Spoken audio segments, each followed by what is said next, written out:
Assalamualaikum warahmatullahi wabarakatuh.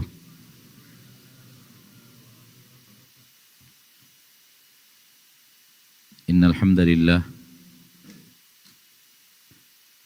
nahmaduhu wa nasta'inuhu wa nastaghfiruh wa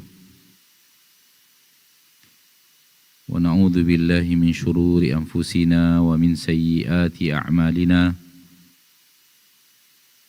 Man yahdihillahu فلا مضل له ومن يضلل فلا هادي له أشهد أن لا إله إلا الله وحده لا شريك له وأشهد أن محمدا عبده ورسوله صلى الله عليه وعلى آله وأصحابه ومن استنى بسنته واهتدى بهداه إلى يوم الدين أما بعد. Mari kita bersyukur kepada Allah Rabb yang telah memberikan kepada kita nikmat yang takkan sanggup kita hitung, saking banyaknya anugerah-anugerah Allah, pemberian-pemberian Allah kepada kita.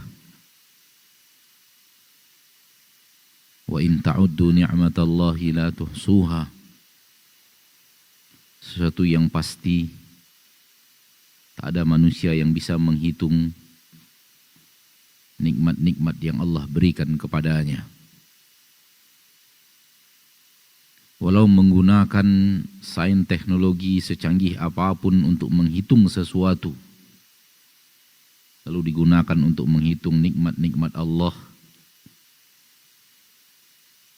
tetap saja tak terhitung saking banyaknya nikmat Allah yang Allah berikan kepada hamba-hambanya.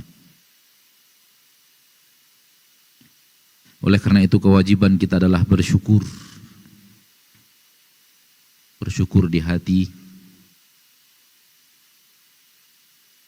ketika mendapatkan nikmat. Hati harus menyadari ini anugerah Allah, pemberian ilahi. Allah yang telah memberikan ini kepada aku. Setelah itu syukur di lisan dengan mengucapkan pujian-pujian kepada Allah, dan lisan menisbatkannya kepada Allah.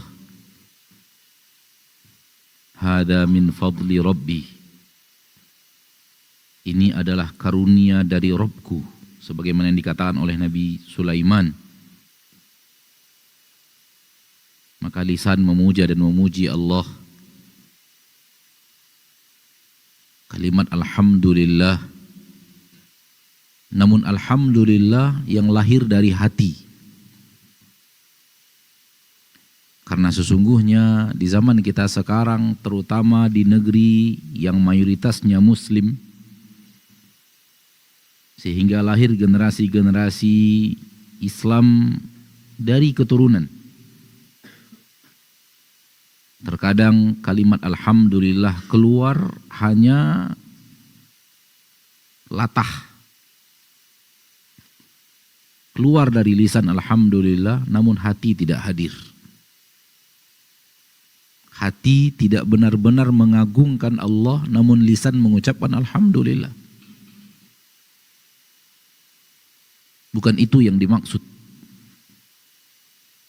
Namun yang dimaksud adalah kalimat alhamdulillah dengan lisan yang telah hadir sebelumnya hati, menisbatkannya kepada Allah dan menyadari bahwa ini murni karunia pemberian Allah. Bukan alhamdulillah latah.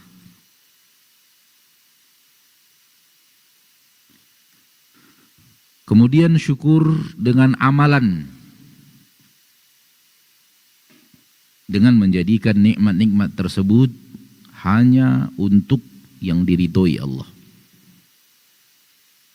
Digunakan diperuntukkan, dimanfaatkan hanya untuk sesuatu yang Allah izinkan,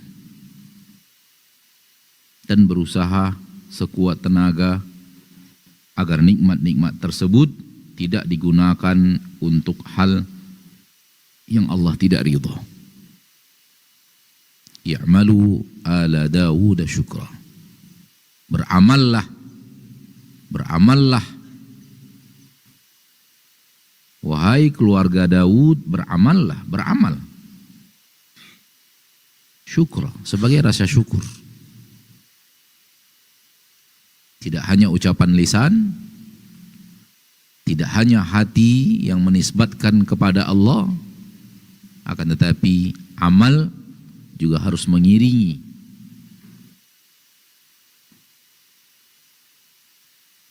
Apabila seseorang Anda berikan kepadanya aneka ragam pemberian, dan dia berterima kasih kepada Anda dengan terima kasih yang sangat hebat, namun setelah itu dia gunakan nikmat tersebut untuk hal yang Anda benci, maka sungguh dia tidak pandai berterima kasih. Sungguh dia tidak pandai bersyukur. Inilah orang-orang yang mengucapkan alhamdulillah atas nikmat-nikmat Allah. Setelah itu nikmat tersebut dia gunakan untuk hal yang Allah murkai, yang Allah tidak ridho, yang Allah tidak izinkan.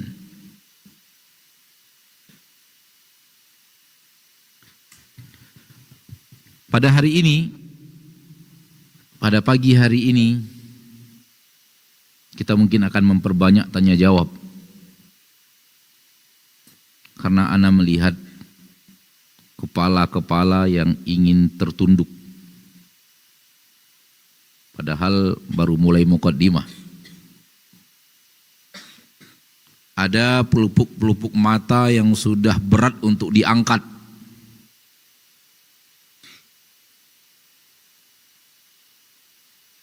Kalau tidak karena mungkin satu hal yang ana malas menyebutkannya, mungkin sudah mulai kepala itu turun dan pelupuk mata itu sudah tidak bisa lagi dipertahankan. Sepertinya Ramadan banyak yang begadang untuk ketaatan, sehingga subuh ini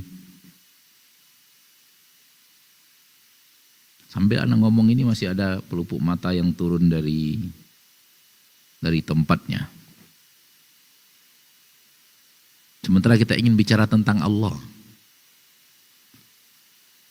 dalam keadaan ngantuk.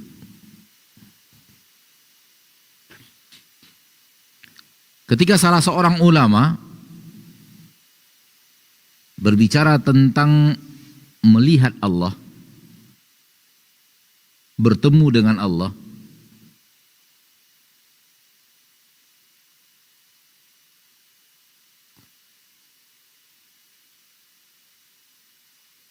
nada bicaranya itu bergetar, buah dari hati yang bergetar.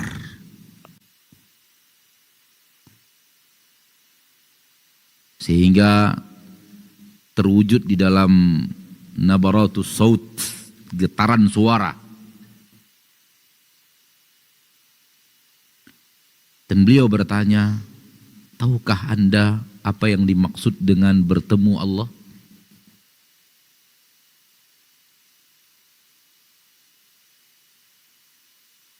Tahukah Anda apa itu bertemu dengan Allah? Mengertikah Anda maksud bertemu dengan Allah? Dengan suara yang bergetar. Getarnya orang yang mengerti apa yang dia maksud. Menyelami makna dari kata-katanya. Lalu beliau mengatakan, bertemu dengan Allah itu adalah segala-galanya.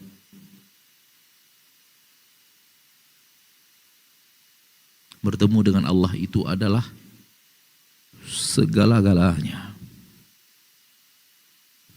Lalu setelah itu beliau tertunduk menangis.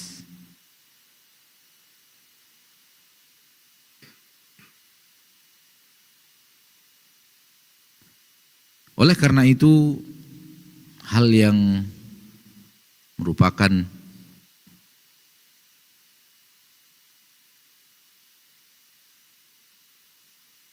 karena ketidaktahuan kita, apa itu bertemu dengan Allah, sehingga di zaman kita sekarang ini materi-materi pertemuan dengan Allah itu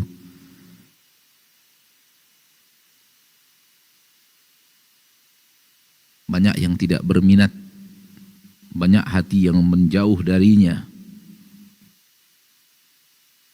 Dan kita tidak ingin bicara tentang Allah dalam keadaan terpaksa.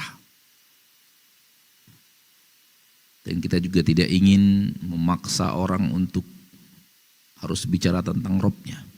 Maka pada pagi hari ini kita akan membahas tak panjang-panjang. Kita lanjutkan dengan tanya jawab, karena tanya jawab agak sedikit segar kayaknya. Nggak tahu kenapa. Oleh karena itu, saudaraku, saudariku yang menyimak acara ini melalui media yang dimudahkan Allah, silahkan kirimkan pertanyaan Anda. Bagi antum yang hadir di majelis ini, juga hal yang sama, silahkan tuliskan pertanyaan. Dahulukan pertanyaan yang sesuai dengan materi. Apabila pertanyaan yang sesuai dengan materi telah habis, silahkan dilanjut dengan pertanyaan. Silahkan dilanjutkan dengan membaca pertanyaan lain walau tidak berhubungan dengan materi. Selagi kita punya ilmu untuk menjawabnya, insya Allah kita akan jawab sesuai dengan ilmu yang diberikan Allah kepada kita dari Al-Quran, daripada hadis, dari perkataan para ulama atau fatwa para ahli ilmu. Sejauh ilmu yang kita miliki, yang Allah mudahkan, kita kuasai, maka kita jawab. Kalau tidak, kita katakan Allahu a'lam. Karena menjawab tanpa ilmu adalah ummul khaba'ith, ibunya dosa. Ibunya hal yang jelek adalah bicara tanpa ilmu. Tidak ada kesesatan di permukaan bumi melainkan berasal dari ibunya ini. Berbicara tanpa ilmu. Tak ada ayat-ayat Allah berbicara tentang itu, tak ada hadis-hadis berbicara tentang itu, tak ada para ulama yang berbicara tentang itu lalu dia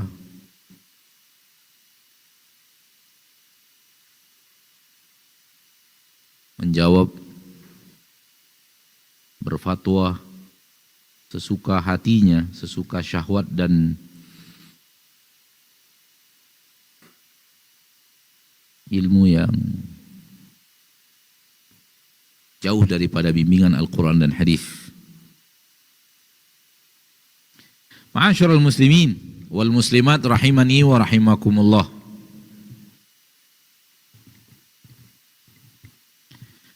Kita ini diciptakan Allah dari tidak ada menjadi ada.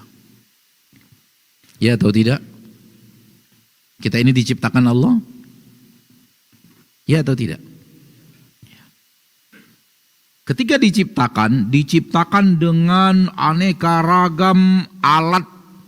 Alat maksudnya alat mata, telinga, hidung, kaki, tangan, hati, jantung, pankreas, tulang, darah yang sangat-sangat hebat, sangat-sangat mahal, sangat-sangat sempurna, sangat-sangat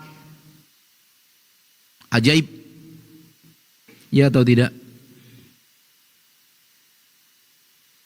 Mata ini sudah ribuan tahun dikaji manusia. Dikaji maksudnya dipelajari manusia. Sampai sekarang ilmu tentang mata belum selesai.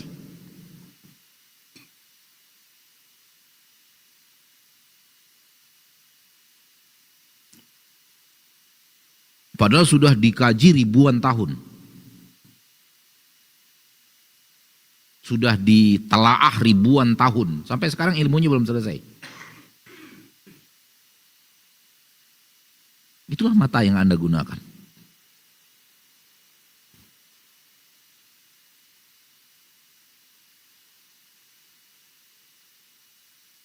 Ribuan tahun, ribuan orang, jutaan orang mencoba untuk mengetahui mata, belum selesai sampai sekarang ilmunya.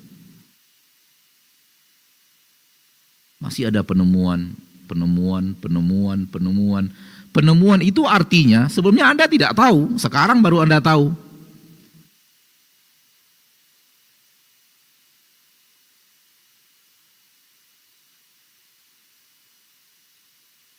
Hal yang sama dengan aneka ragam anggota tubuh yang Allah berikan kepada kita. Sempurna, Masya Allah. Luar biasa. Laqad khalaqnal insana fi ahsani taqwim. Masih terlalu banyak bagian tubuh ini yang dikuasai oleh manusia, ilmunya dicoba untuk dikuasai manusia ribuan tahun, gak kelar-kelar, gak selesai-selesai. Dan itu yang telah Allah berikan kepada kita.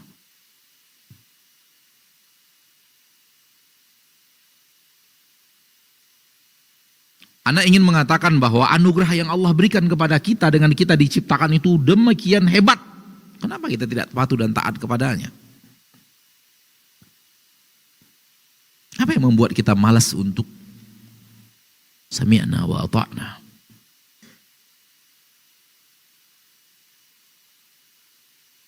Setelah itu diberikan nikmat makanan, diberikan nikmat minuman, diberikan nikmat harta, diberikan nikmat kesehatan, diberikan nikmat pangkat dan jabatan, diberikan nikmat istri, suami, diberikan nikmat anak, diberikan nikmat hujan, diberikan nikmat.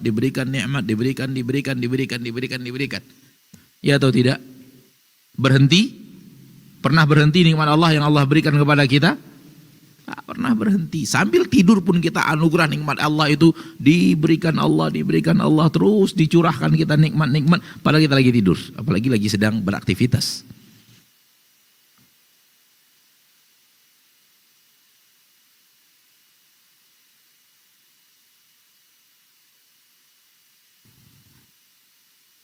Diturunkan kepada kita Al-Quran, diutus kepada kita Rasul tercinta untuk menerangkan ini loh yang baik yang harus kalian kerjakan.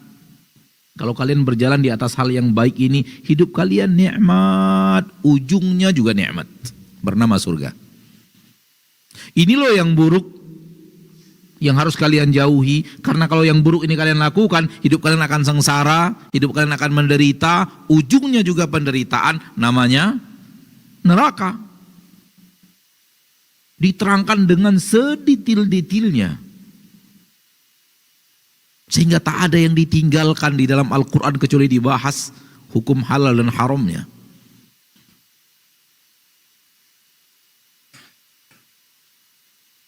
Hai manusia, ini loh bimbingan hidup kalian. Begini caranya kalau pasang baju, begini caranya kalau tidur, begini caranya kalau makan, begini caranya kalau begini caranya kalau begini caranya kalau ingin melakukan ini, begini caranya kalau diterangkan sejelas-jelasnya, tak ada yang ditinggalkan. Ini harus dijauhi. Jangan lakukan ini, jangan lakukan ini. Karena kalau engkau lakukan ini engkau akan menderita, engkau akan sengsara, engkau akan bertengkar, engkau akan dibunuh orang, engkau akan masuk penjara, engkau akan terakhir masuk neraka. Ya atau tidak?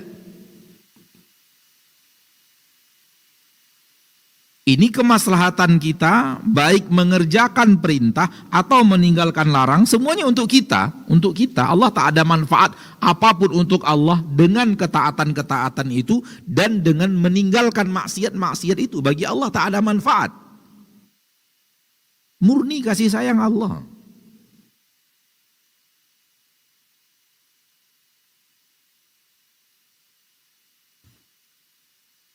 Sudah?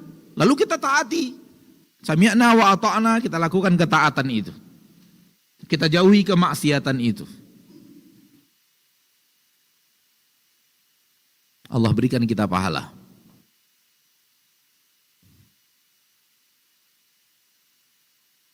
Dengan adanya pahala nanti, Allah siapkan surga. Engkau diciptakan Allah. Seluruh anggota tubuhmu anugerah Allah. Ia turunkan petunjuk yang sempurna itu untuk kemaslahatan dirimu di dunia. Ia siapkan pahala, ia berikan kepada engkau surga dengan aneka ragam nikmat yang tiada tara. Anak ingin mengatakan, mau apa lagi kita? Kenapa hati tidak condong kepada Allah? Kenapa hati masih menjauh dari bicara Allah? Kenapa hati masih malas diajak kepada Allah? Maunya kepada aneka ragam yang mengarah kepadanya hati manusia. Ya subhanallah.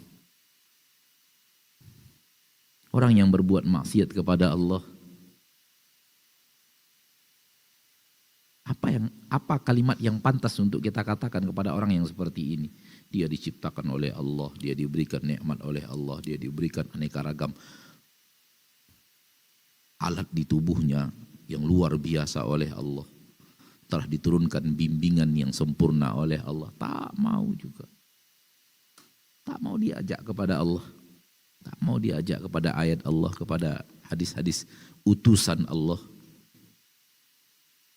Maunya ke pentas musik. Maunya ke film-film dusta dan maksiat. Maunya kepada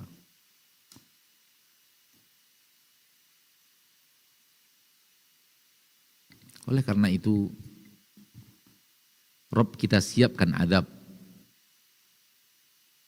Rob kita juga siapkan apa? Azab. Ada orang yang tak pantas lagi untuk dirahmati. Semoga bukan kita. Amin. Ya Rabbal Alamin. Bahasan kita di pagi hari ini insyaallah tidak panjang tentang As-Samad.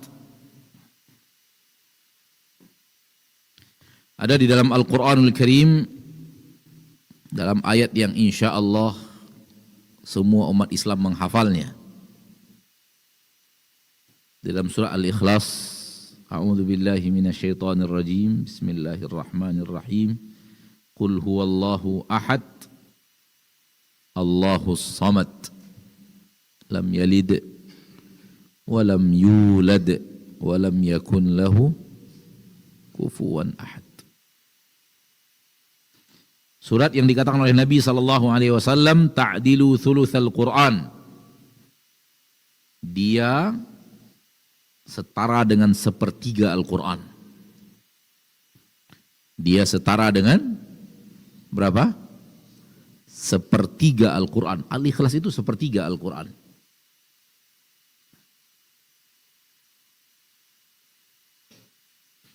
Isi kandungan Al-Quran 3. Isi kandungan Al-Quran itu 3. 1 bicara Allah.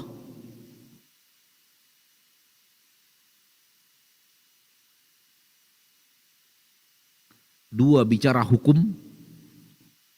Aqimus shalah, atuz zakah.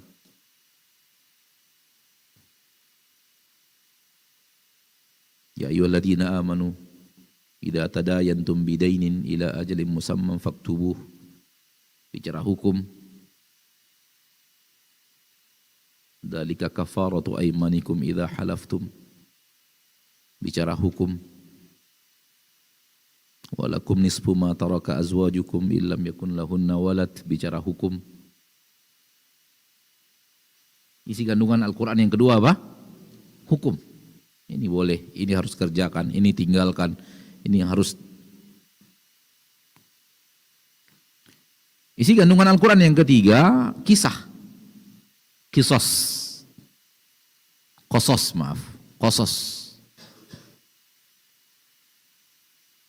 Cerita-cerita. Cerita tentang Nabi Adam dan Iblis. Sujudnya malaikat. Cerita Nabi Nuh. Dan kapal Nabi Nuh yang memuat seluruh jenis hewan yang diombang-ambing oleh air yang sampai ke puncak gunung. Cerita Nabi Saleh dan kaumnya, Nabi Hud dan kaumnya, cerita Nabi Syuaib, cerita Nabi Yusuf, cerita Nabi Musa dan Fir'aun, terus Nabi Isa. Ini 3 kandungan Al-Quran. 1 apa tadi? Bicara tentang Allah. 2, bicara hukum. 3, kisah-kisah. Qul huwallahu ahad mewakili bagian pertama secara keseluruhan. Inti daripada pembicaraan tentang Allah ada pada Al-Ikhlas.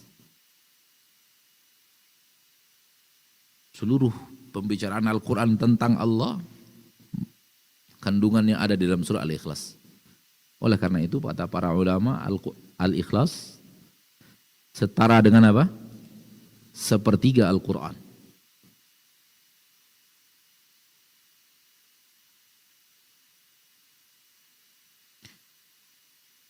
Dan ini juga maknanya, membaca surat Al-Ikhlas Allah berikan pahala seperti membaca sepertiga Al-Quran.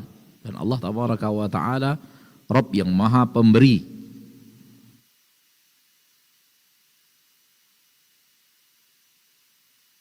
Dan juga tidak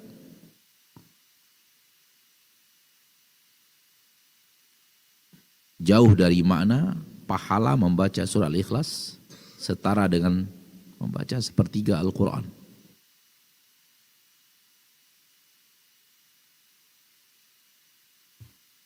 Apa makna As-Samad?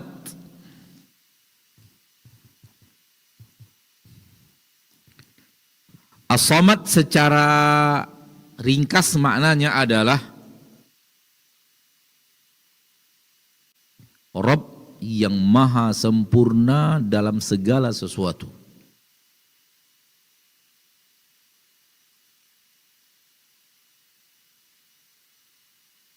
Rabb yang maha sempurna dalam segala sesuatu sehingga tidak membutuhkan apa-apa dan semua butuh Dia.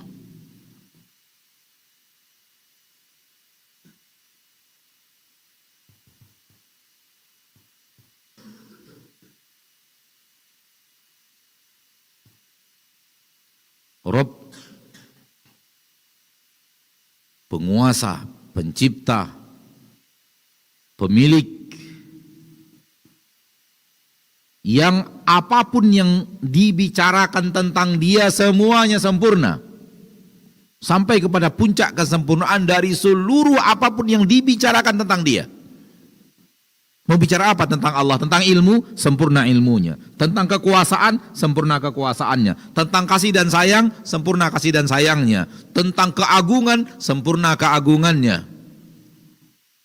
Kedermawanan, sempurna kedermawanannya. Pemberi, sempurna pemberiannya. Pemaaf, sempurna pemaafnya. Melihat, sempurna penglihatannya. Mendengar, sempurna pendengarannya. Mau bicara apa tentang Allah? Bijaksana, sempurna kebijaksanaannya. Keadilan, sempurna keadilannya.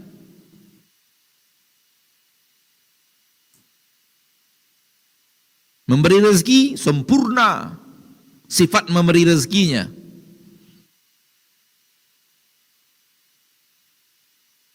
Maha lembut, sempurna kelembutannya. Maha halus, sempurna kehalusannya. Maha indah, sempurna mau bicara apa tentang Allah? Kesempurnaan ada di dalam seluruh yang dibicarakan tentangnya, sehingga tak membutuhkan siapa-siapa dan semua butuh Dia. Itulah Allah. Itulah As-Samad. Itulah As-Samad. Oleh karena itu, nama As-Samad tidak boleh diberikan kepada selain Allah.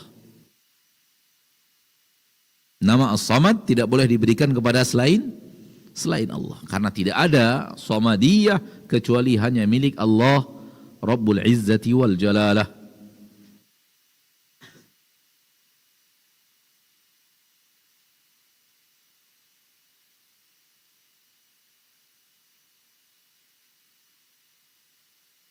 Faham akan nama As-Samad dan maknanya cukup untuk membantah orang yang mengatakan tak mungkin Allah di atas arsy, berarti Allah butuh arsy. Cukup. Mengerti bahwa Allah As-Samad, apa itu As-Samad? Apa makna As-Samad? Cukup, hanya itu saja cukup untuk membantah orang yang mengatakan tak mungkin Allah di atas arsy, karena berarti Allah butuh arsy. Kalimat Allah butuh arsy telah dibantah oleh keyakinan kita Allah As-Samad. Allah tak butuh siapa-siapa. Bahkan semuanya butuh Dia, termasuk arsy. Ia tak butuh kepada siapapun. Sehingga Allah tidak akan punya anak. Karena Allah tidak punya kebutuhan kepada anak. Allah tidak membutuhkan istri karena kehidupannya sempurna. Oleh karena itu Allah murka kepada mereka yang mengatakan Allah punya anak. Menunjukkan Allah tidak samad. Kalau itu maknanya. Sehingga Allah murka sekali ketika dinisbatkan kepada Allah apa? Anak. Baik anak laki-laki atau anak perempuan. Apalagi anak perempuan.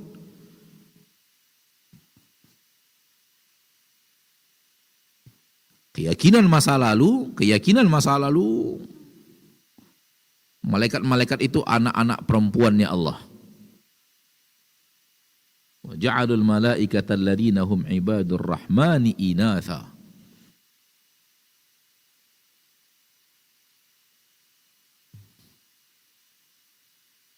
Uzair anak laki-lakinya Allah. Al-Masih Isa anak laki-lakinya Allah. Ta'ala Allah amma yaquluna 'uluwan kabira. Ini bertabrakan dengan As-Samad.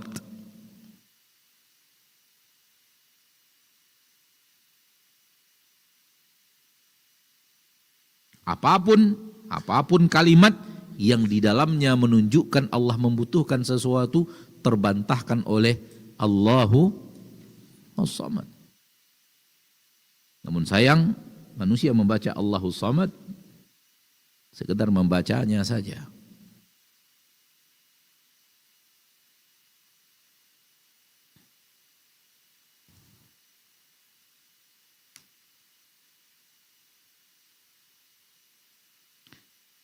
Di dalam pembicaraan para ulama tentang asal kalimat As-Samad, apa maknanya dalam peletakan bahasa Arab? Dalam bahasa Arab, As-Samad, kalimat As-Samad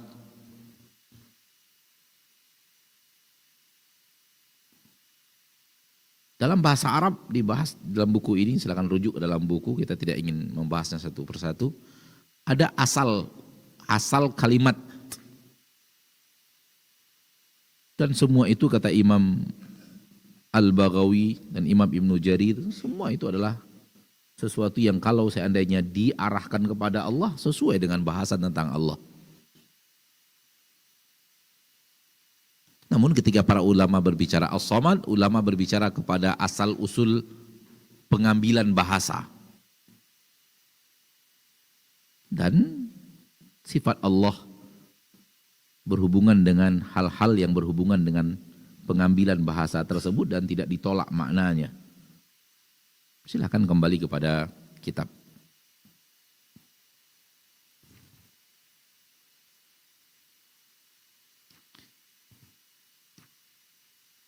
Kita bawakan satu pendapat Imam Ibnu Jarir At-Tabari di dalam tafsir dari Abdullah bin Abbas radhiyallahu anhuma ketika ditanya As-Samad itu apa? Abdullah bin Abbas menjawab, Samad adalah As-Sayyid alladhi qad kamula fi su'dudih.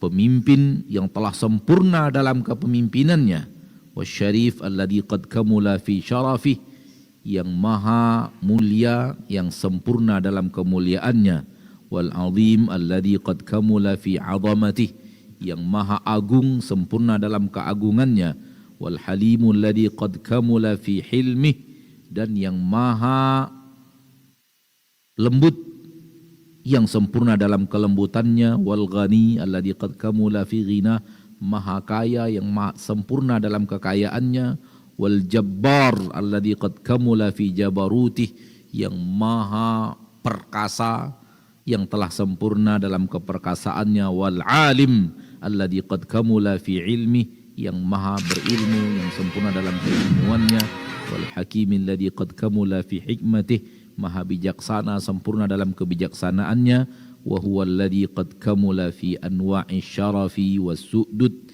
yang sempurna dalam seluruh aneka ragam kemuliaan dan kepemimpinan, wa huwa Allah subhanahu hadhihi sifatuhu la tambaghi illa lahu. Inilah dia Allah subhanahu wa ta'ala yang sedang kita bicarakan. Ini sifatnya dan tak boleh kecuali hanya untuk dia sifat ini. Dan apa yang dikatakan oleh Abdullah bin Abbas radhiyallahu anhuma baru sebagian kecil tentang Allah. Tidak bisa kita bicara yang kita katakan tadi bahwa semua yang berhubungan dengan Allah kesempurnaan. Itulah dia as-samad. Dan yang dikatakan oleh Abdullah bin Abbas tentang Allah dalam poin yang tadi kita bacakan itu baru sebagian kecil tentang Allah.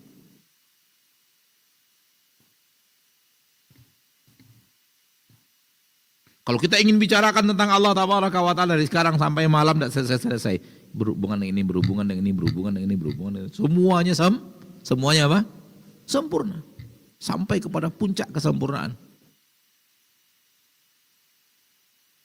Itu pun ilmu manusia tentang Allah, baru ilmu kita tentang Allah. Ilmu ulama lebih lagi daripada kita karena mereka lebih mentalaah tentang Allah jauh lebih dalam daripada kita.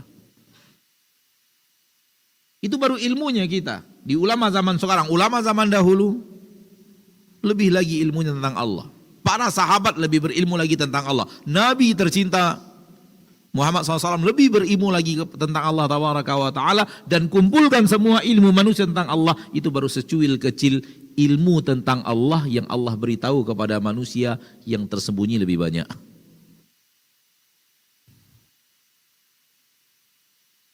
Jangan kira kita menguasai sepenuhnya ilmu tentang Allah. Tidak. Allah menekankan di dalam ayat kursi tentang Allah tabaraka wa ta'ala,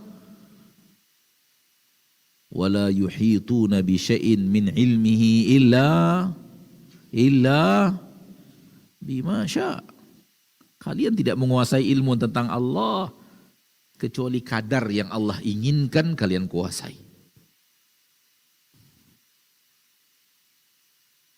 Kalian tidak bisa menguasai ilmu tentang Allah, nggak bisa. Terlalu besar Allah untuk kalian tahu ilmu tentang Dia.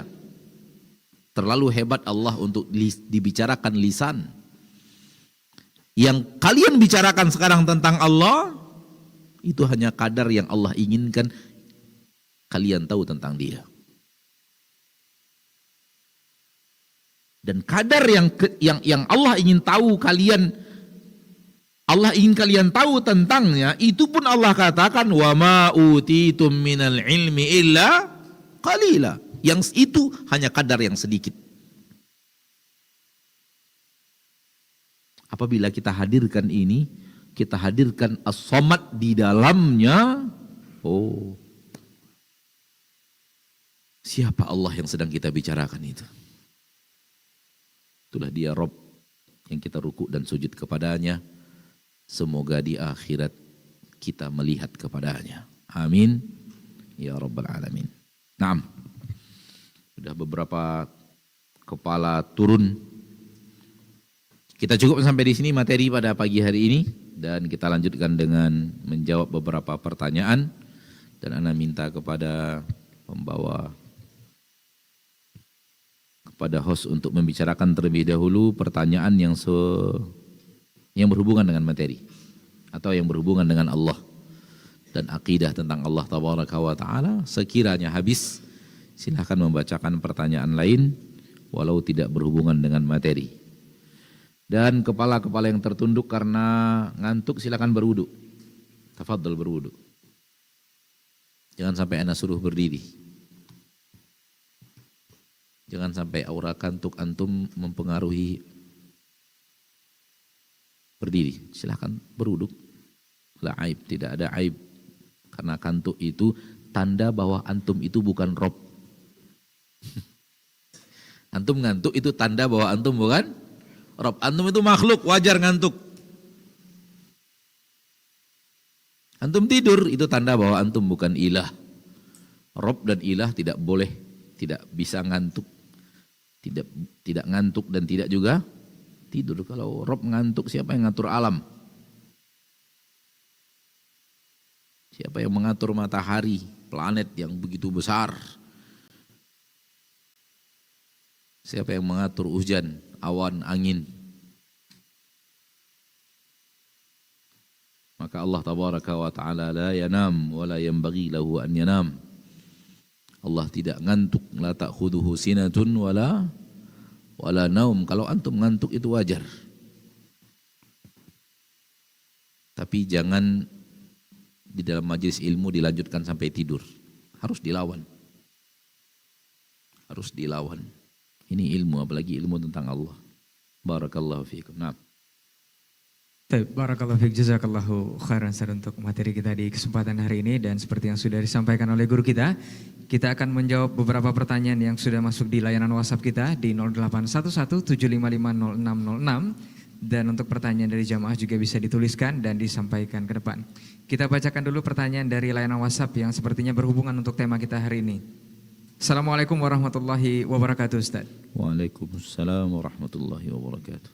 Ustaz, bolehkah seseorang itu meminta sesuatu kepada Allah Subhanahu wa taala dengan menyebut Al-Wakil, lalu meminta dengan perantara kepada orang soleh yang sudah meninggal, karena sesuai dengan arti Al-Wakil itu sendiri, artinya yang menjamin.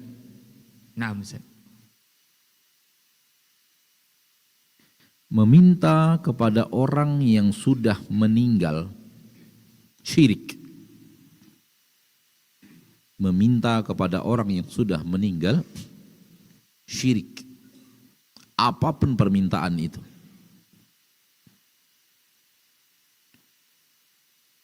Karena orang yang sudah meninggal tak bisa apa-apa.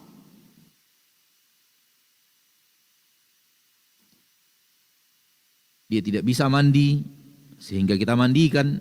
Dia tidak bisa memakai pakaian sehingga kita kafani. Dia tidak bisa berjalan sehingga kita bopong. Ya atau tidak? Lalu kenapa setelah dia di dalam kubur, dia bisa ini, bisa itu, bisa ini, bisa itu. Sehingga kita minta kepadanya sesuatu. Dulu ketika dia wafat, kita yang mandikan karena dia nggak bisa mandi. Kita yang bawa dia di atas pundak kita karena dia nggak bisa jalan. Lalu bagaimana mungkin dia bisa melakukan ini, bisa melakukan itu setelah meninggalnya? Maka tidak boleh meminta kepada yang sudah wafat. Walau yang sudah wafat itu bernama Nabi Muhammad sallallahu alaihi wasallam, tak boleh meminta kepadanya, ya Rasulullah, engkau adalah makhluk yang paling mulia ya Rasulullah, yang sangat dicintai Allah, tolong mintakan kepada Allah agar Allah ridho kepadaku. Syirik. Ya Rasulullah, mintakan kepada Allah agar Allah mengampuni dosa-dosa aku. Syirik.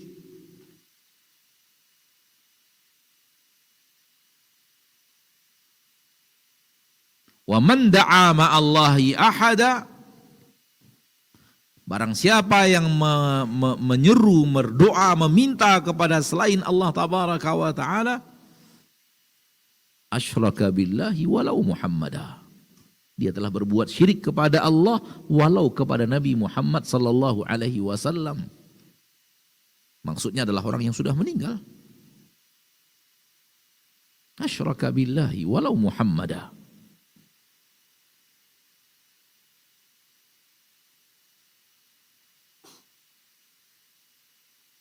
Kalau Nabi Muhammad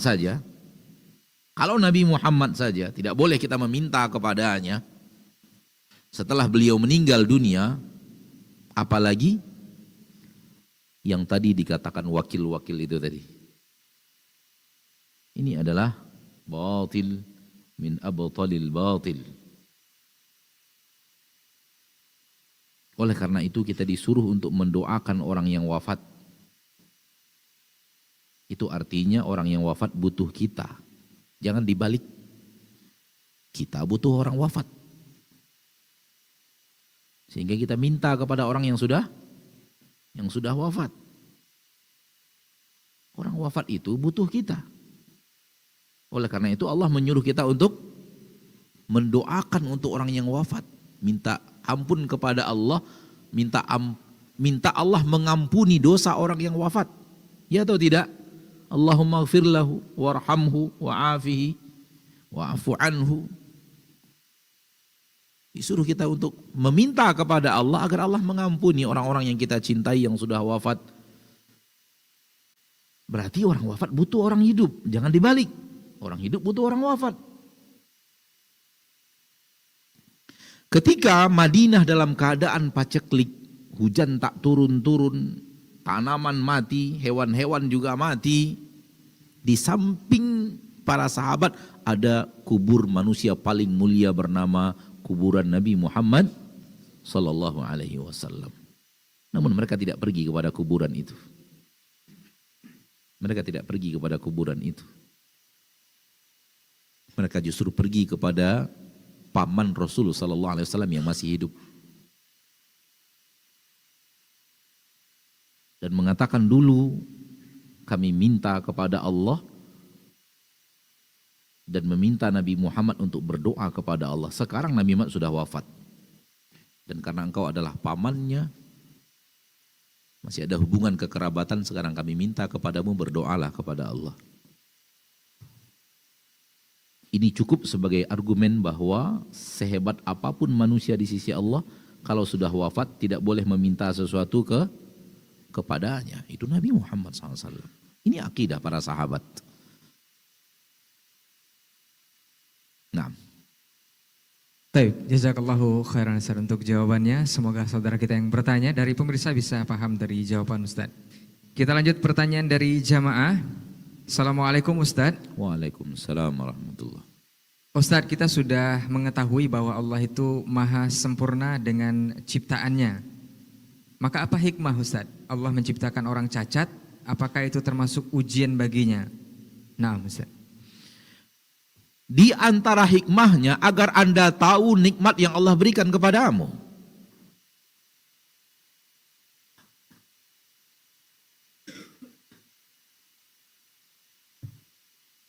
Di antara hikmah kenapa Allah ciptakan ada makhluk yang cacat, agar engkau tahu betapa hebatnya anugerah Rabbmu kepada dirimu.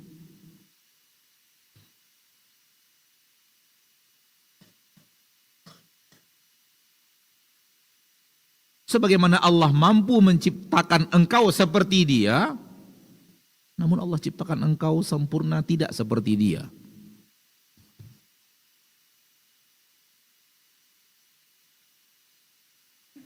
Soal bagaimana Allah memperlakukan dia, Allah pasti adil dalam perlakuan dan maha adil dalam memperlakukan. Dan Allah akan memperlakukan makhluknya yang lemah lebih daripada makhluknya yang tidak lemah. Allah lebih dekat kepada orang lemah dibanding orang yang tidak lemah. Allah akan memberikan hal-hal yang spesial kepadanya yang tidak Allah berikan kepada orang-orang yang tidak spesial seperti itu. Biarkan Allah dan keadilan Allah dan kebijaksanaan Allah dan kasih sayang Allah yang Anda tidak akan bisa ketahui secara kesempurnaan itu. Namun sekarang urus dirimu. Engkau telah diberikan mata yang sempurna, sementara ini dilahirkan cacat. Engkau diberikan kaki yang sempurna, sementara ini dilahirkan cacat. Engkau telah diberikan tangan yang sempurna, sementara ini diberikan cacat. Engkau telah diberikan jasad yang sempurna, maka bersyukurlah kepada Allah, taatlah kepadanya. Nah, Taib, jazakallah khairan Ustaz untuk jawabannya. Semoga jemaah yang bertanya bisa paham dari jawaban Ustadz dan tentunya ini juga nasihat dan ilmu untuk kita bersama. Kita lanjut ke pertanyaan dari pemirsa Asil TV. Assalamualaikum warahmatullahi wabarakatuh Ustadz. Waalaikumsalam warahmatullahi wabarakatuh. Ustadz, bagaimana cara terbaik kita berdoa dengan Asmaul Husna? Apakah harus disesuaikan dengan doa yang kita minta atau panjatkan atau seperti apa Ustadz? Nah Ustadz. Sejauh yang kita ketahui dan ada yang dicontohkan oleh Allah di dalam Al-Quran, sebut nama-nama Allah yang berkesesuaian dengan permintaan kita. Wahabli min ladunka rahmah innaka antal wahhab wa tub alaina innaka antat tawwabur rahim.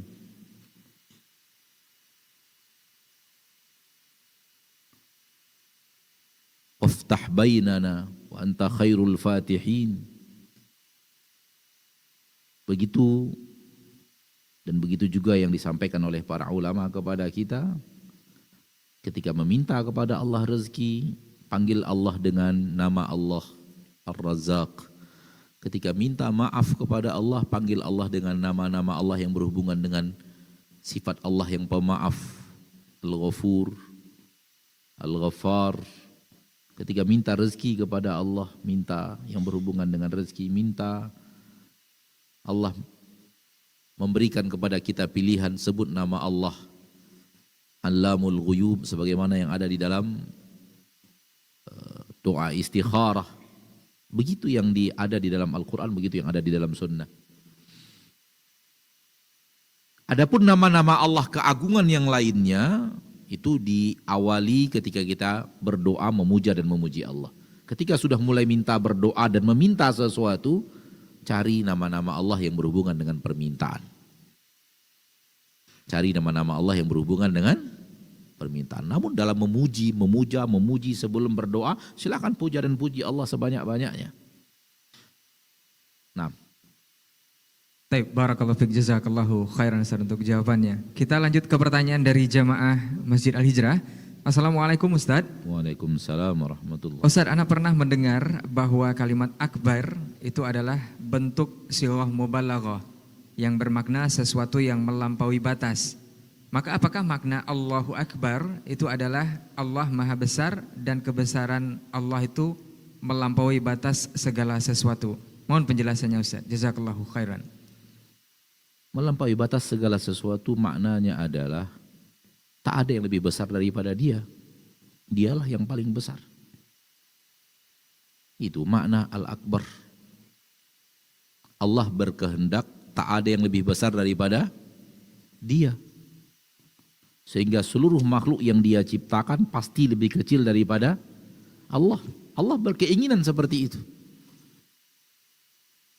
Secara zat Allah yang lebih besar. Secara kesempurnaan Allah yang lebih besar. Secara kekuasaan Allah yang lebih besar. Bicara apa tentang Allah? Allah yang lebih daripada hamba-hambanya. Daripada makhluk ciptaannya. Langit dan bumi Allah ciptakan ini hanya dalam genggaman Allah nanti di hari akhirat. Hanya dalam genggaman Allah. Begitu yang Allah katakan di dalam Al-Quran kepada kita. Lihat besarnya Rabb.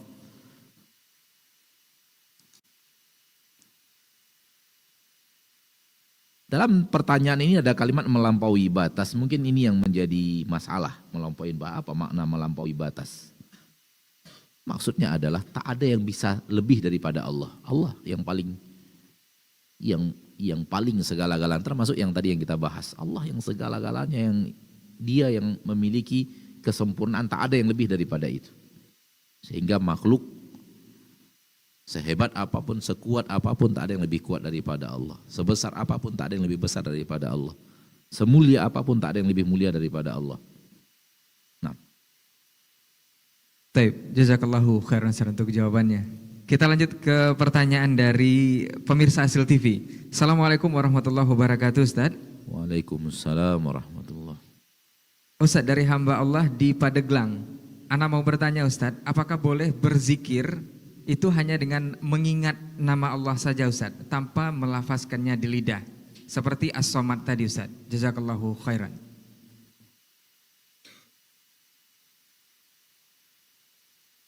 Yang paling bisa kita jawab, hal ini tidak pernah dicontohkan oleh Nabi Sallallahu Alaihi Wasallam. Zikir bisa di dalam hati, bisa dengan dilafazkan dengan lisan, tidak dalam hati saja, dan yang dilafazkan dengan lisan, mulut bergerak, suara keluar itu lebih afdol dibanding yang hanya di dalam hati. Karena yang dilafazkan dengan lisan ada kelebihan daripada yang hanya diingat di dalam hati. Apabila kita mengingat Allah di dalam hati kita, itu bagus. Hati kita berusaha untuk ingat Rabb-Nya dengan segala kesempurnaannya, ingat Allah dengan segala kemahakuasaannya, ingat Allah dengan segala kepemaafannya, dengan segala pemberi rezekinya. Namun yang ditanyakan di sini as-somad, lalu hati somad aja, somad gitu ya. Somad.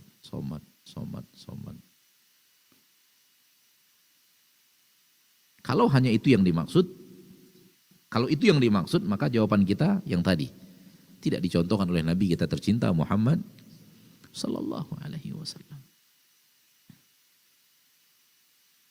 Akan tetapi mengingat Allah dengan apa yang telah Allah bicarakan di dalam Al-Quran, apa yang dibicarakan Nabi SAW di dalam hadis, lalu diingat di dalam hati, itulah Allah. Seperti kita lagi melihat bulan, tatap bulan, nampak keindahan bulan, apalagi apabila bulan itu sudah sempurna, purnamanya, ada keindahan yang luar biasa di dalam menatap bulan itu. Lalu kita ingat Allah. Ini makhluk ciptaan Engkau ya Rabb, dipandang tak jemu-jemu kita memandang bulan, padahal dari kecil sudah melihat bulan. Lalu kita ingat Allah yang maha indah, yang maha bulan saja ciptaannya seperti ini, kecil namun keindahannya luar biasa.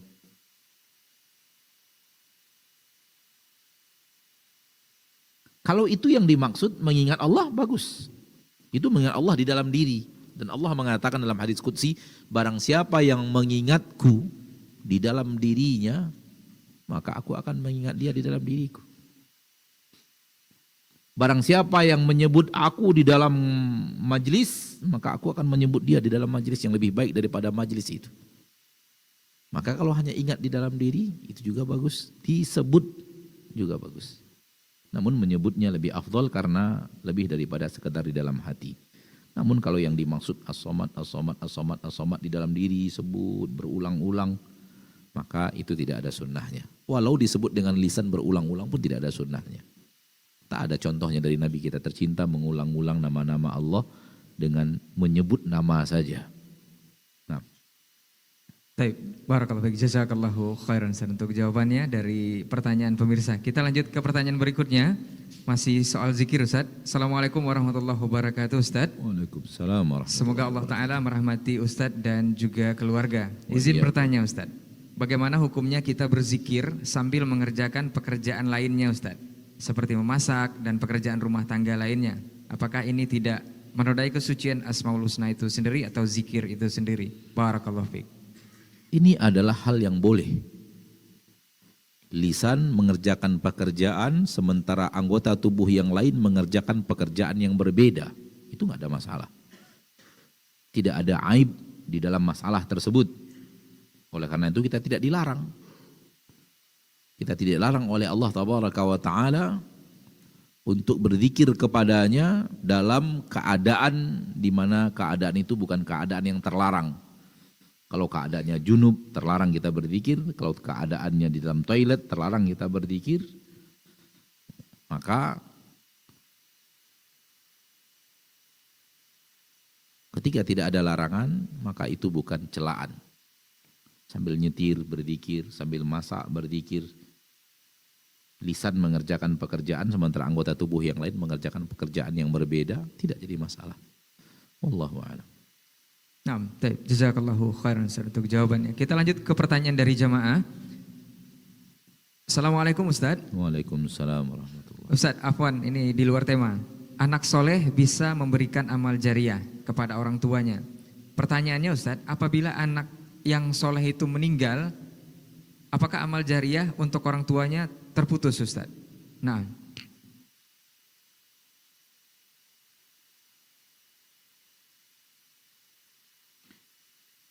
kalau amal si anak telah terputus,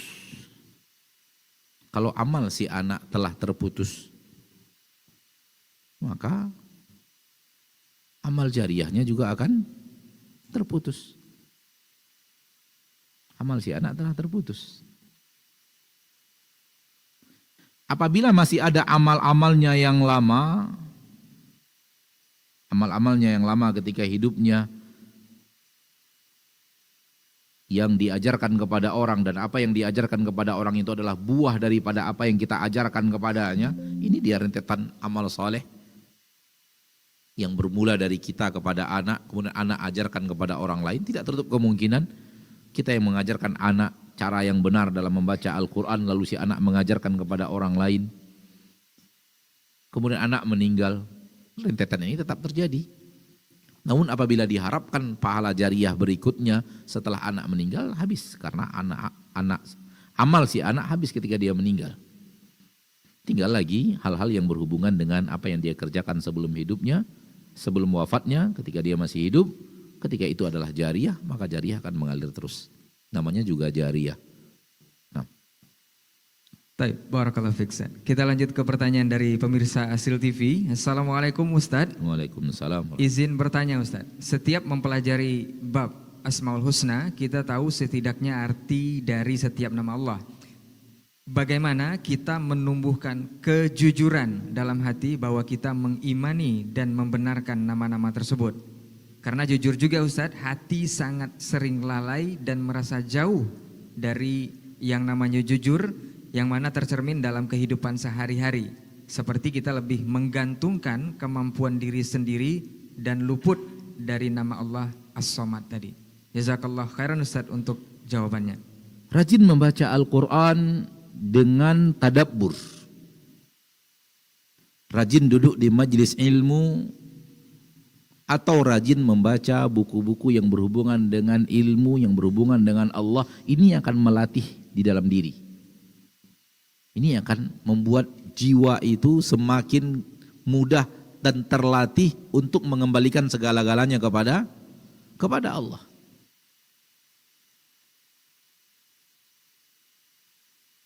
Dan itu perlu latihan. Itu mungkin yang dimaksud dengan kejujuran tadi dalam pertanyaan.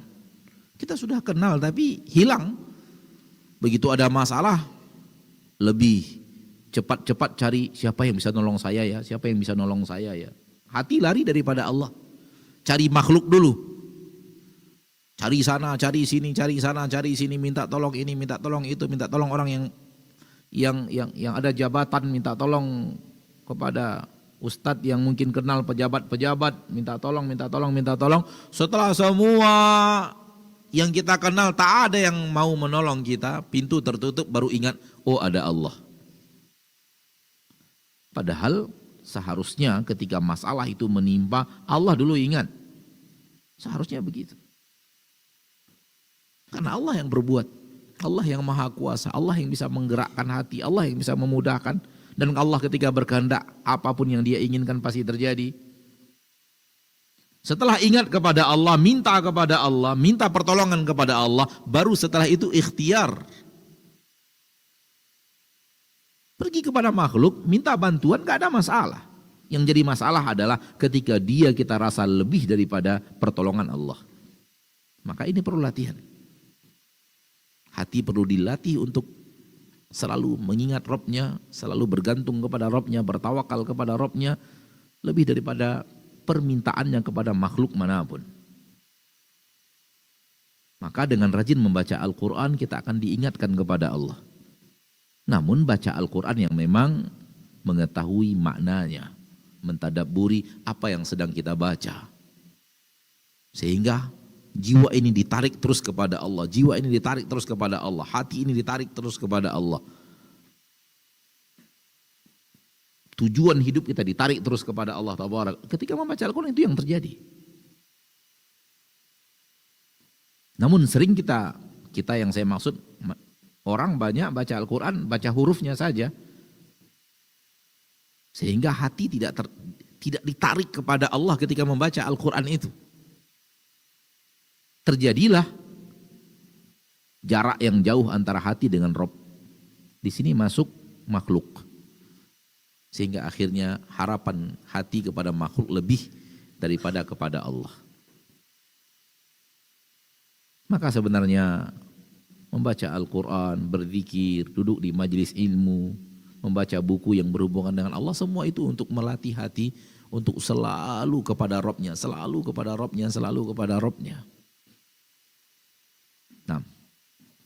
Baik, barakallahu fiik. Jazakallahu khairan untuk jawabannya. Semoga yang bertanya bisa paham. Kita lanjut ke pertanyaan dari jamaah. Assalamualaikum Ustaz. Waalaikumsalam warahmatullahi. Izin bertanya Ustaz. Ini sepertinya sudah mulai pertanyaan yang agak di luar tema Ustaz. Tafadhal. Dalam tarbiyah terhadap anak, apa hukum mencubit anak sedangkan kita sedang sholat? Dan anak juga sholat di samping kita. Namun sholatnya sambil bermain Ustaz dan dicubit. Naam Ustaz.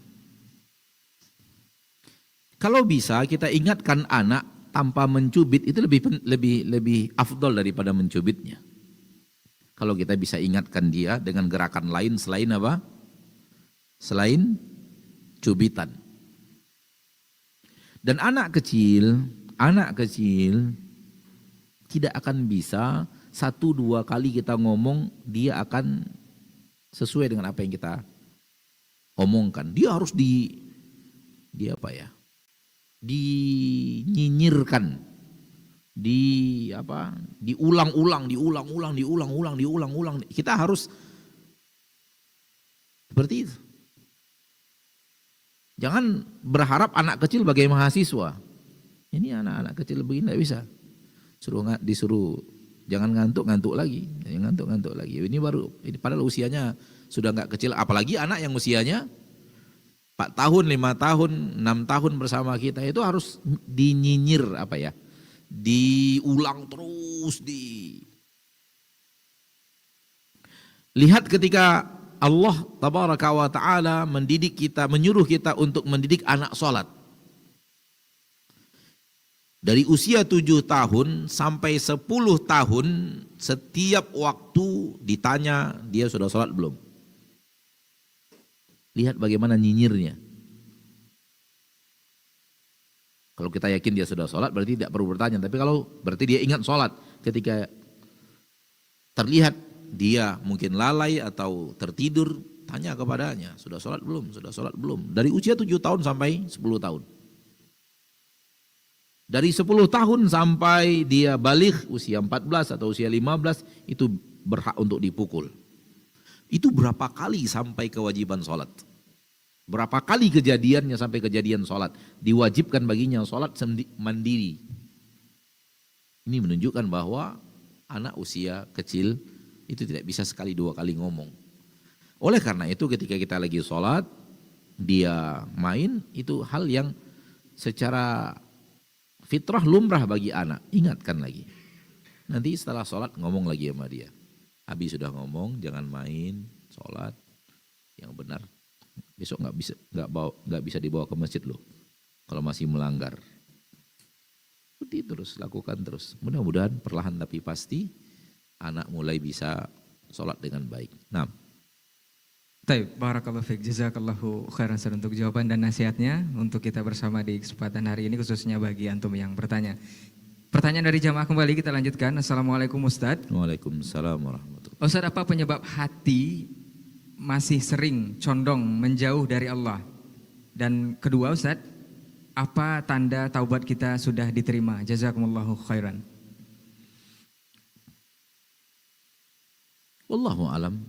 Seperti yang anak katakan tadi, dalam pertanyaan pertama, jauhnya kita dari Al-Quran, tadabbur Al-Quran, jauhnya kita daripada zikir pakai hati, jauhnya kita dari hati kita latih untuk menghadap Allah Ta'ala sehingga masuk makhluk.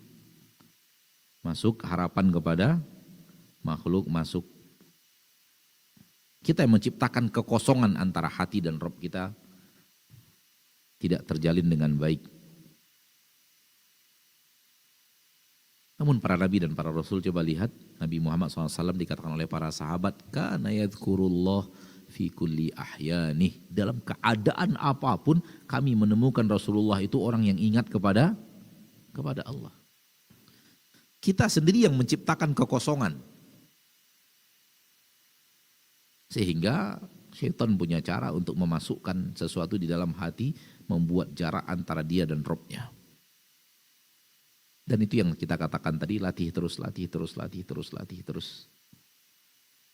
Sampai antum melihat pasir bisa ingat Allah, melihat rumput bisa ingat Allah, melihat awan ingat Allah, melihat gunung apalagi ingat Allah, melihat laut ingat Allah, melihat ikan ingat Allah.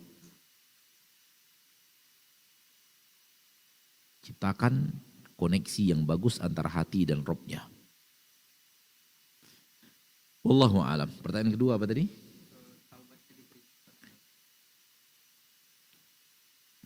Ketika seseorang taubat, tak ada kata pasti dia diterima. Itu tidak ada.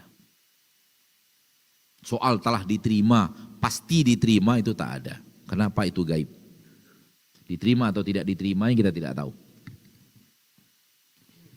Jadi kalau pertanyaannya adalah, apakah saya bisa tahu taubat saya sudah diterima, Ustadz? Jawabannya tak ada cara untuk tahu bahwa taubat kita sudah diterima.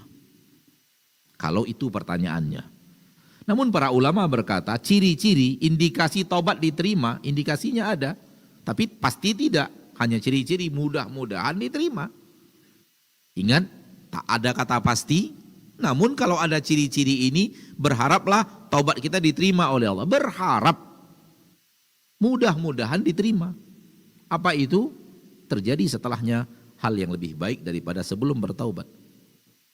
Terjadi setelah taubat kebaikan-kebaikan yang lebih daripada sebelum kita bertaubat. Ini indikasi bahwa taubat kita mudah-mudahan diterima. Dengannya kita bisa berharap, mudah-mudahan taubat saya diterima oleh Allah. Mudah-mudahan akhirnya lahir husnudzon, taubat kita diterima. Soal pasti tak ada.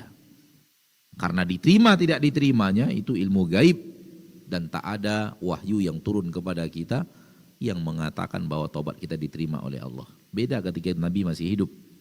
Ketika Nabi masih hidup ada wahyu yang sampai kepada beliau bahwa taubat si fulan diterima oleh Allah, taubat si fulan diterima oleh Allah tabaraka wa taala. Adapun yang ini tidak. Kita sudah berada pada posisi di mana tak ada lagi wahyu yang bisa menyampaikan kepada kita bahwa taubat kita diterima. Oleh karena itu, kewajiban kita adalah bertaubat dan berusaha memperbaiki amal dan kemudian berhusnudzon Allah tabaraka wa taala menerimanya dan yang Allah inginkan agar kita tetap di atas taubat itu sampai wafat. Nah. Baik. Jazakallah khair Ustaz untuk jawabannya. Kita lanjut ke pertanyaan berikutnya dari jamaah kita. Assalamualaikum Ustaz. Waalaikumsalam. Izin bertanya Ustaz tentang mahram bagi kita akhwat dan bagi ikhwan Ustaz. Saya masih belum mengerti Ustaz. Syukran jazakallah khairan Ustaz. Silakan kembali kepada Al-Quran surat An-Nisa ayat 23. Al-Quran surat An-Nisa ayat 23. Di situ Allah bicara mahram. Wanita-wanita yang Allah haramkan kita menikah dengannya. Itu dia mahram. Hurrimat alaikum ummahatukum wa banatukum wa akhawatukum. Diharamkan kepada kalian, ibu kalian, anak wanita kalian, saudari-saudari wanita kalian. Itu namanya mahram. Orang yang Allah haramkan saya menikah dengan dia. Silahkan kembali kepada Al-Quran surat An-Nisa ayat 23. Allah bicara di dalam Al-Quran surat An-Nisa, siapa wanita-wanita yang mahram bagi laki-laki. Kebalikannya adalah laki-laki mahram wanita, kebalikannya. Kalau yang ingin mencari siapa mahram saya laki-laki, laki yang saya haram menikah dengannya, kalau yang ingin mencarinya adalah perempuan, tetap baca ayat ini lalu lihat kebalikannya. Contoh kebalikan begini. Hurrimat alaikum ummahatukum. Diharamkan untuk kalian ibu-ibu kalian. Berarti ini laki-laki. Allah bicara ayat untuk laki-laki. Hai laki-laki, ibu kalian mahram untuk kalian. Berarti wanita yang dia adalah ibu saya, mahram untuk saya. Kebalikannya, apabila perempuan membaca ayat ini, ibu, berarti ini siapa? Laki-laki siapa? Anaknya. Jadi kalau saya ibu, anak saya laki-laki yang saya haram menikah dengannya. Paham? Wabanatukum, diharamkan kalian menikah dengan wanita-wanita yang dia adalah anak-anak kalian. Berarti ini siapa laki-lakinya? Siapa laki-lakinya? Ayah. Kalau Anda adalah seorang wanita, tinggal memahami baliknya saja. Kalau ini ibu berarti anak, kalau ini anak berarti ayah. Saudara, saudari perempuan berarti saudara-saudara laki-laki. Begitu. Wallahu a'lam. Silakan kembali, ada 12 mahram muabbad, kemudian satunya dilarang menggabung saja. Nah. Baik, barakallahu fiik, jazakallahu khairan Ustaz untuk jawabannya. Semoga yang bertanya persoalan mahram bisa paham dari jawaban Ustaz, dan tentunya ini juga ilmu untuk kita bersama. Kita lanjut ke pertanyaan masih dari jamaah. Assalamualaikum warahmatullahi wabarakatuh Ustaz. Waalaikumsalam warahmatullahi. Ustaz, apakah ketika kita telah selesai mengerjakan sholat witir di dalam tarawih Ustaz, apakah kita boleh mengerjakan sholat witir kembali di dalam tahajud di satu malam yang sama? Syukran Ustaz. Tidak boleh. Tidak boleh dua witir dalam satu malam. Tidak boleh. Kalau antum setelah selesai di masjid, sholat, berjamaah tarawih, kemudian ditutup dengan witir, mau sholat tahajud lagi malamnya ketika bangun sebelum sahur, pendapat yang paling kuat insya Allah boleh. Pendapat yang paling kuat insya Allah boleh, namun witir lagi nggak boleh. Karena ada larangan khusus dari Nabi kita tercinta untuk menjadikan witir 2 kali dalam satu malam. Kalau ingin menambah sholat malamnya yang bukan witir, karena sholat malam setelah witir boleh. Sholat malam setelah witir boleh. Antum sholat di hari-hari biasa, bukan Ramadan saja. Antum sudah sholat witir setelah Isya, kemudian bangun di malam hari, atau antum witir sebelum tidur, bangun di malam hari ingin tahajud, silakan. Tapi jangan witir lagi. Witir tidak boleh 2 kali dalam satu malam. Ditambah di bulan Ramadan antum sudah tahajud dan tarawih tambah tutup dengan witir. Setelah itu mau bangun malam mau tahajud lagi silahkan. Karena khilaf juga, namun pendapat yang lebih kuat insya Allah boleh lebih daripada 11 rakaat. Sebagaimana yang sudah kita bahas juga di dalam beberapa kali pertanyaan seputar itu. Namun tidak boleh 2 kali witir. Nah. Baik. Syukran Ustaz. Kita lanjut ke pertanyaan berikutnya masih dari jamaah kita. Assalamualaikum Ustaz. Waalaikumsalam.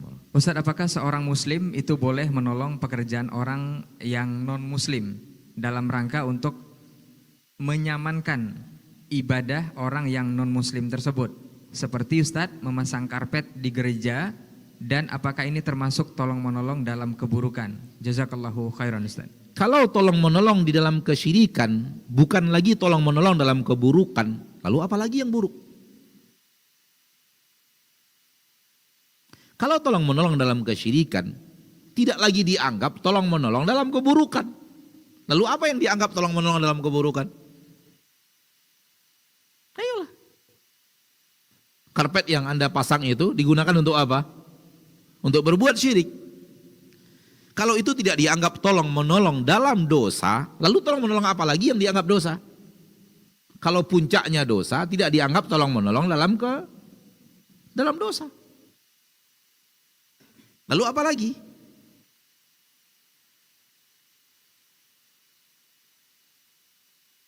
Kalau ban mobilnya bocor, kempes, lalu antum tolong, nggak ada masalah.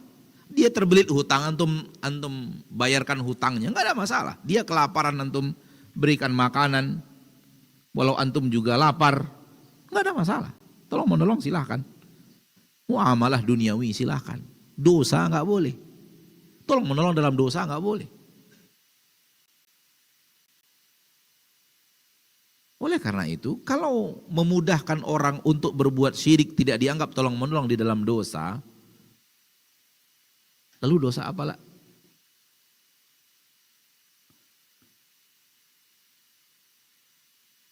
Masalahnya bahwa manusia itu sering menganggap membunuh lebih parah daripada syirik.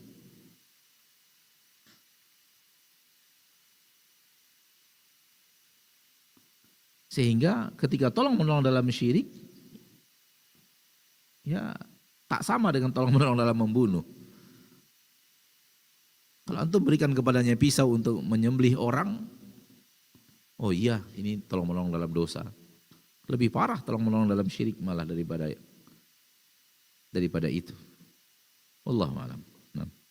Baik, barakallahu fiik, Ustaz. Kita lanjutkan ke pertanyaan berikutnya masih dari jemaah kita. Assalamualaikum Ustaz. Waalaikumsalam. Ustaz, Afwan izin bertanya, apakah ada mudaratnya Ustaz jika seseorang yang sukanya bercermin saja Ustaz? Nah Ustaz. Kalau dia perempuan boleh. Tapi kalau dia laki-laki, mengurangi kelaki-lakiannya. Kalau dia perempuan bercermin boleh. Karena itu sifat kewanitaan. Sifat keperempuanan. Dan jangan coba-coba laki-laki meniru-niru sifat perempuan. Laki-laki itu punya karakter hidup berbeda dengan karakter seorang perempuan. Oleh karena itu kalau antum punya istri rajin bercermin, alhamdulillah berarti dia perempuan. Ya, sebentar masuk mobil buka cermin, apalagi apa namanya di pembatas matahari itu apa namanya itu? Yang bisa diturunin itu apa namanya itu? Nggak tahu apa namanya. Di mobil apabila kita duduk kan itu bisa diturunin kalau ada matahari, cahaya matahari bisa diturunin. Itu biasanya di sebagian mobil ada kacanya kan, cerminnya, di baliknya itu. Nah kalau antum punya istri suka nurunin itu lalu memperbaiki jilbabnya, memperbaiki sesuatu, nggak ada masalah.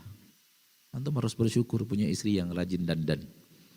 Lihat keadaan itu perempuan, itu nggak apa-apa. Tapi kalau anak laki-laki larang, itu bukan sifat lelaki. Nah. Baik, barakallahu fiik, jazakallahu khairan untuk jawabannya. Semoga yang bertanya bisa paham. Kita lanjut pertanyaan terakhir dari jemaah. Nah. Tapi bukan pertanyaan terakhir Ustaz. Nih dari pemirsa masih ada Ustaz. Oh baik. Baik. Assalamualaikum warahmatullahi wabarakatuh Ustaz. Ustaz, apakah muntah dengan tidak sengaja itu membatalkan puasa? Tidak. Syukur. Muntah dengan tidak sengaja tidak membatalkan puasa. Nah. Baik, ini pertanyaan terakhir dari pemirsa sepertinya Ustaz. Assalamualaikum warahmatullahi wabarakatuh Ustaz. Waalaikumsalam. Dari hamba Allah di Sumatera Barat Ustaz. Ustaz, Ana dulu pernah mengaji di sebuah surau di kampung Ana. Ada 3 konsep pelajaran di sana Ustaz. Yang namanya takhalli, tahalli, dan tajalli. Apakah konsep seperti ini dibenarkan Ustaz? Masing-masing artinya takhalli membersihkan diri dari sifat tercela, tahalli mengisi dengan sifat-sifat terpuji, dan tajalli itu mengalami penghayatan rasa keallahan Ustaz. Nah Ustaz. Soal nama, istilah tidak bisa diketahui sampai isinya apa. Sampai isinya apa. Karena ini adalah istilah yang dibuat. Ya. Ini adalah istilah yang dibuat oleh manusia. Ada takhliyah, takhalli. Ada tahliyah, mengisi. Tahalli bil akhlaq, mengisi badan dengan akhlak yang mulia. Lalu tajliyah, tajalli, segalanya menjadi terang. Ini adalah istilah yang dibuat oleh manusia. Kalimat-kalimat, istilah dalam, namun apa isinya? Isinya itu yang perlu. Terutama di dalam yang terakhir, tajalli. Apa yang dimaksud dengan tajalli? Soal tahalli tadi dalam apa yang ditanyakan sepertinya hal yang secara garis besar berlepas dari yang buruk, mengisi dengan yang baik. Namun tajalli ini apa? Apakah hasilnya akan seperti apa? Ini butuh isi apa yang dipelajari, dari situ baru ada hukum. Bagi orang yang tidak tahu apa isinya, hanya sekedar mendengarkan, nggak boleh berbicara. Tidak boleh berbicara hukum sampai dia tahu apa sebenarnya yang sedang dipelajari, apa materi yang sedang dipelajari. Ya. Apa isi pelajaran itu? Apa yang dimaksud dengan takhalli, apa yang dimaksud dengan tahalli, apa yang dimaksud dengan tajalli, kemana arahnya. Maka dari setelah tahu isinya, baru kita bisa bicara hukumnya. Namun Anda tidak pernah tahu apa yang sedang dibahas di sana, antum yang tahu apa yang dibahas. Karena Anda tidak tahu, maka Anda tidak boleh bicara. Secara bahasa Arab, itu adalah kalimat mengosongkan diri dari yang buruk-buruk. Oke? Itulah namanya takhalli. Diisi dengan yang baik, mengisi, itu disebut dengan tahalli. Orang yang punya akhlak-akhlak yang baik, itu namanya dia tahalla bil akhlaqil karimah. Dia bertahalli dengan akhlak yang mulia karena diisi badannya dengan pemaaf, pemurah, mudah senyum, tidak suka ghibah, kemudian suka berzikir, kemudian suka menolong orang lain, kemudian suka tahajud, kemudian jujur. Ini adalah orang yang punya ya tahalla bil akhlaqil karimah. Secara bahasa itu artinya. Namun istilah-istilah seperti ini butuh isi. Apa isinya? Kemana arah pembicaraannya? Setelah kita tahu isinya, baru orang yang tahu apa isinya baru boleh berbicara tentang boleh atau tidak bolehnya masalah itu. Namun sekedar istilah kita tidak bisa jawab karena kita tidak tahu. Kita hanya tahu namanya saja secara bahasa Arab karena Allah berikan kemampuan berbahasa Arab, walau tidak banyak, namun itu istilah yang secara bahasa Arab diketahui. Ya. Maka ana tidak bisa menjawab. Kenapa? Karena ana tidak tahu isinya apa. Karena ana tidak tahu isinya apa. Kalau tidak tahu isinya apa, berarti ana tidak tahu apa hukumnya. Wallahu a'lam. Nah. Baik. Jazakallah khairan Ustaz untuk jawabannya. Semoga yang bertanya juga bisa paham dari nasihat Ustaz tadi. Kita lanjut ke pertanyaan berikutnya dari pemirsa Asil TV. Bismillah, Assalamualaikum warahmatullahi wabarakatuh Ustaz. Waalaikumsalam. Hamba Allah di Tangerang Ustaz. Ustaz, bagaimana cara mengembalikan semangat ibadah kepada Allah seperti baru berhijrah? Karena sudah beberapa tahun terakhir, ana merasa putus dan sekarang semakin parah dan jauh dari Allah. Dan merasa terasa hambar dalam setiap menunaikan ibadah, terutama sholat, bahkan jarang lagi ke majelis ilmu. Barakallahu fiik. Izinkan ana menebak. Izinkan ana menebak. Namanya juga menebak. Bisa jadi benar, bisa jadi salah. Izinkan ana menebak untuk saudaraku yang tadi bertanya. Ketika dulu anda kembali kepada Allah yang anda sebut hijrah, izinkan ana menebak ada kasus dalam hidup anda.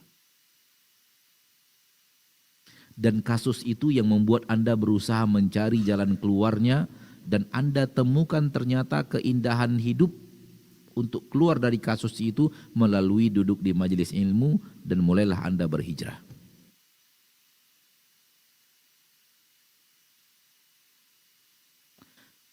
Setelah kasus itu selesai, nikmat berhijrah pun semakin hilang. Kenapa? Karena kebutuhan hijrahnya, kebutuhan kasus. Sekarang kasusnya sudah hilang. Sehingga desakan Anda, desakan hati untuk mencari ketenangan di saat kasus sedang terjadi, yang Anda dapatkan di dalam hijrah yang Anda sebut tadi, hilang lagi. Kenapa? Karena kasusnya sudah selesai. Kalau hutang sudah terbayar, kalau rumah tangga urusannya sudah selesai, mungkin dengan bercerai kemudian Anda nikah lagi sehingga masa lalu sudah selesai, misalnya, sudah kepedihan kasus itu sudah hilang sehingga hati tidak lagi merasakan kebutuhan hijrah. Sekali lagi, Ana hanya mencoba untuk menebak, karena ini realita yang banyak kita temukan di dalam kalimat hijrah. Orang-orang yang setelah itu kita temukan balik lagi ke masa lalunya. Lalu kita mencoba untuk melihat, dan realitanya terlalu banyak yang kita temukan hijrah itu karena kasus. Yang Allah inginkan itu hijrah karena Allah. Anda ketika ingin kembali kepada Allah untuk pengajian, benar-benar Anda ingin kembali bukan karena kasus. Bukan karena Anda sedang ada kasus rumah tangga, bukan karena Anda sedang ada kasus ekonomi, bukan karena Anda sedang diperiksa KPK, bukan karena Anda bukan itu. Murni Anda ingin kembali kepada Allah.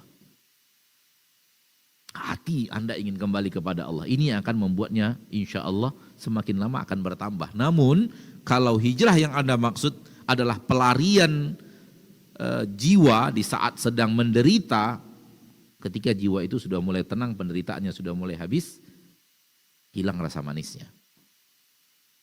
Sehingga ya sudah mulai bosan lagi. Sekali lagi Ana hanya ingin mengatakan tebakan. Diambil dari pengalaman. Mungkin saja tidak. Mungkin saja tidak. Yang terjadi, kalau karena tidak, maka izinkan Ana menebak, antum masih punya hubungan dengan teman-teman lama.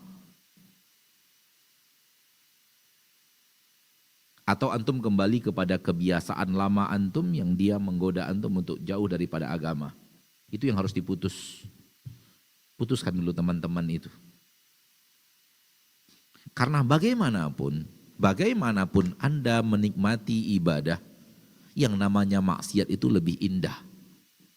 Lebih godaannya lebih besar.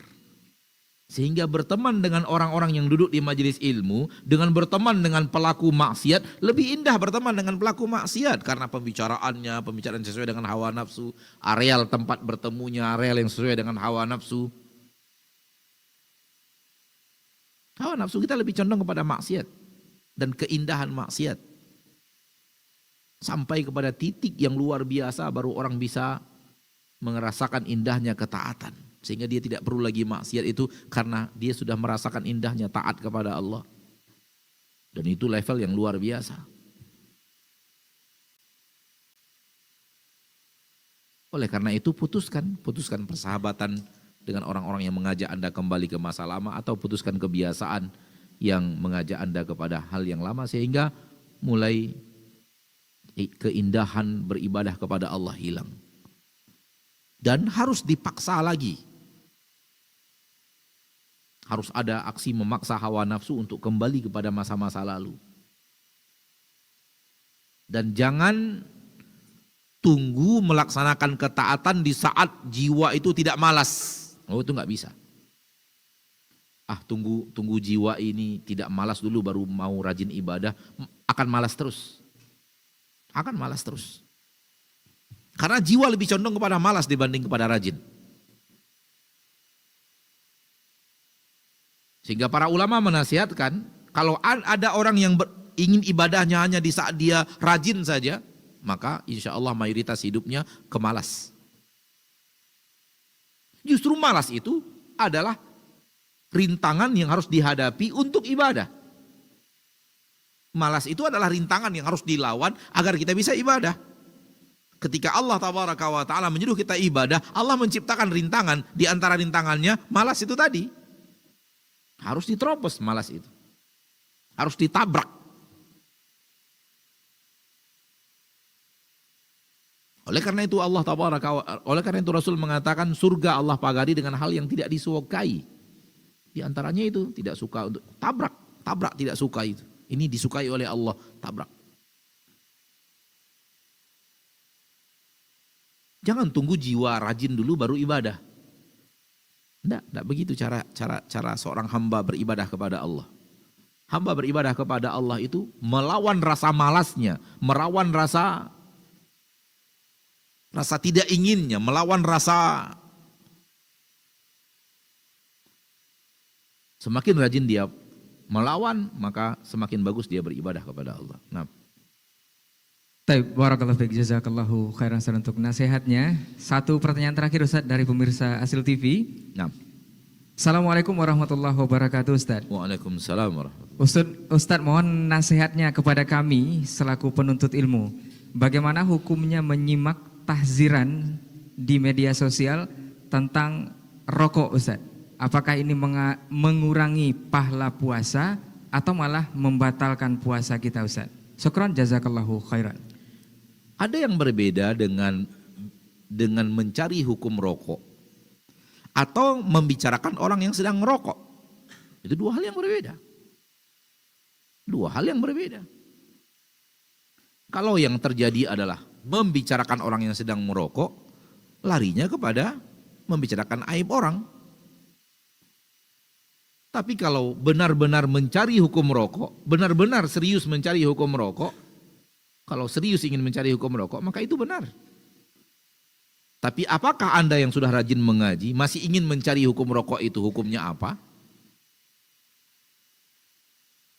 Masih butuh lagi, masih ada keraguan dalam hati antum apa itu hukum rokok?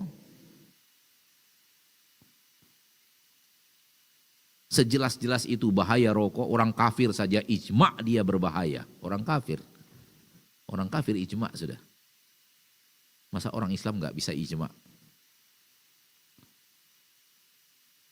Sehingga orang kafir memperlakukan di negara mereka orang merokok lebih dahsyat daripada kita di Indonesia ini memperlakukan orang yang merokok.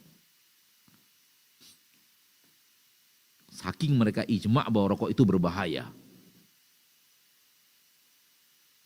Apakah orang seperti Anda masih butuh dalil untuk itu? Sehingga masih mencari? Atau itu hanya sesuatu yang karena sibuk membicarakan apa yang dibicarakan orang, sibuk menyimak apa yang disimak orang, sibuk ingin tahu apa yang sedang hangat dibicarakan. Apa sih yang ada apa dengan diri Anda? Apa yang sedang Anda lakukan? Dan semua itu akan dipertanggungjawabkan di hadapan Allah loh. Semua itu akan dipertanggungjawabkan di hadapan Allah. Jangan kira bahwa apa yang kita lakukan itu hilang begitu saja. Walau hanya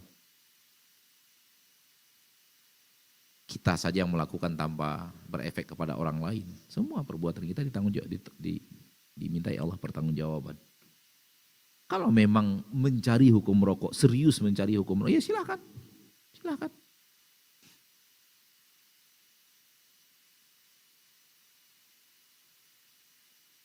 Itu yang bisa Anda jawab, wallahu taala alam. Dan sampai di sini pertemuan kita pada kesempatan yang berbahagia ini. Semoga Allah Jalla wa'ala membimbing hati kita, membimbing lisan kita, membimbing amal kita ke jalan yang Dia ridhoi. Dan ketahuilah bahwa jalan yang Allah ridhoi itu ada rintangan-rintangan yang Allah wujudkan. Dan hati selalu arahkan kepada Allah dan apa yang Allah ridhoi. Bukan arahkan kepada keinginan diri karena larinya kepada syahwat nanti. Kemudian bertemanlah dengan orang-orang saleh, duduklah di majelis-majelis yang membawa Anda kepada Allah dan membawa Anda kepada hari akhirat. Sehingga rasa malas itu ada juga yang melawan-lawannya untuk meninggalkan rasa malas dan mengarah kepada Allah Tabaraka wa Ta'ala. Sampai di sini pertemuan kita. Semoga Allah memberikan kepada kita taufik untuk bisa istiqamah menempuh jalan menuju Allah sampai akhir hayat. Amin ya rabbal alamin. Subhanakallahumma bihamdika asyhadu an la ilaha illa anta astaghfiruka wa atubu ilaik. Assalamualaikum warahmatullahi wabarakatuh.